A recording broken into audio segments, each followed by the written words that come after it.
کیونکہ اس کے اوپر جو الفاظ ہمیں ملتے ہیں ان الفاظ میں واضح طور پر ہمیں یہ ملتا ہے کہ مقدس تیتس کے نام، قدوس قدوس قدوس،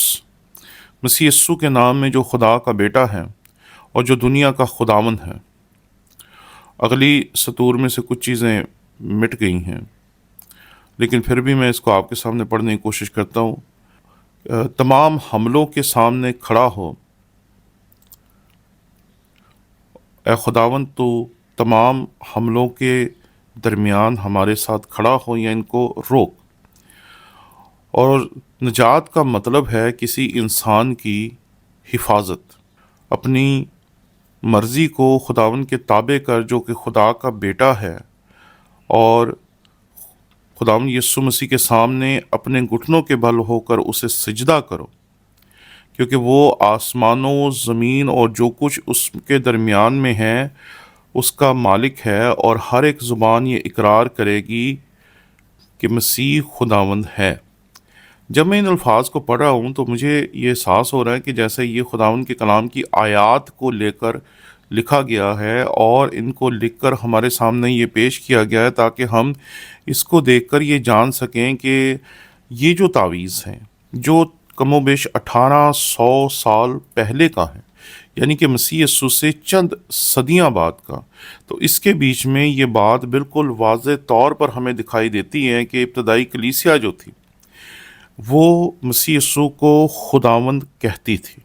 اب جب ہم یہ کہتے ہیں کہ مسیح یسوع کو خداوند کہتی تھی تو کئی دفعہ لوگ کہتے ہیں اس میں کیا اہم ہے؟ اہم بات کیا ہے جی؟ کہ پرانے عہد نامے میں خدا کے لیے لفظ الوہیم استعمال ہوتا تھا جو جنیرک نیم تھا۔ یہ جو لفظ تھا یہ دراصل پراپر ناؤن تھا۔ اب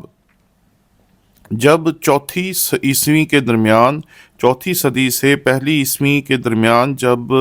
عبرانی صحائف کا یونانی میں ترجمہ کیا گیا، جس کو ہم سیپٹوجنٹ کہتے ہیں، جو آج تک ہمارے پاس موجود ہے، تو اس میں جو یہوہ تھا اس کا ترجمہ کیا گیا کوریوس، اور جو خداوند تھا اس کا ترجمہ کیا گیا، یا الوہیم جو تھا اس کا ترجمہ کیا گیا تھیوس۔ اب جہاں بھی تھیوس آتا ہے اس کا ترجمہ اردو میں ہم خدا کرتے ہیں، اور جہاں بھی کوریوس آتا ہے اس کا ترجمہ اردو میں ہم خداوند کرتے ہیں، تاکہ یہ فرق قائم رکھا جا سکے۔ جب بھی لوگ تثلیث کے پر بات کرتے ہیں تو وہ یہ کہتے ہیں کہ دراصل مسیح خداوند کو خدا بنانا اور تثلیث کا جو نظریہ ہے یہ 324 میں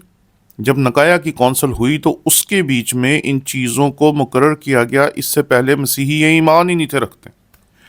جب میں نے پہلے ایک ویڈیو بنائی جو ایک تحریر ہمیں ملی تھی ایک جیل کے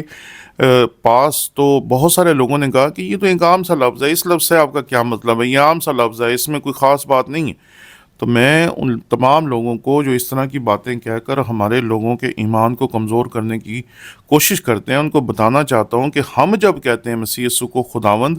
اور جب ہم یہ ثبوت دکھاتے ہیں کہ مسیح یسوع کو 324 سے پہلے بھی لوگ خداوند ہی کہتے تھے، تو ہم یہ دعویٰ کرتے ہیں کہ ہماری جو تثلیث کی تعلیم ہے وہ 324 میں نہیں بنی، وہ اس سے پہلے بھی موجود تھی۔ اور میں نے کئی مرتبہ آپ کی خدمت میں یہ بات عرض کی ہے کہ مسیح خداوند کی ذات کے اس دنیا میں آنے سے ہزاروں سال پہلے جب موسیٰ بیٹھ کر توریت کو لکھنا شروع کرتا ہے خدا کے روح کی ہدایت سے، تو پہلی آیت میں وہ خداوند کے کلام میں جو لکھتا ہے کہ خدا نے ابتدا میں زمین اور آسمان کو پیدا کیا، اور زمین ویران اور سنسان تھی اور گہراؤں کے اوپر اندھیرا تھا، اور خدا کی روح پانی کی سطح پر جنبش کرتی تھی، اور خدا نے کہا کہ روشنی ہو جا، اور روشنی ہو گئی۔ تو یہاں دوسری آیت میں خدا کی روح کی جو اصطلاح ہے وہ اس لیے استعمال کی موسیٰ نے کیونکہ وہ بھی کہیں نہ کہیں تثلیث کی سوچ رکھتا تھا۔ اور جب ہم کلمہ شمع پڑھتے ہیں تو کلمہ شمع میں واضح طور پر ہمیں جو لفظ ملتا ہے وہ توحید کی جگہ، یعنی کہ وحدت محضہ کی جگہ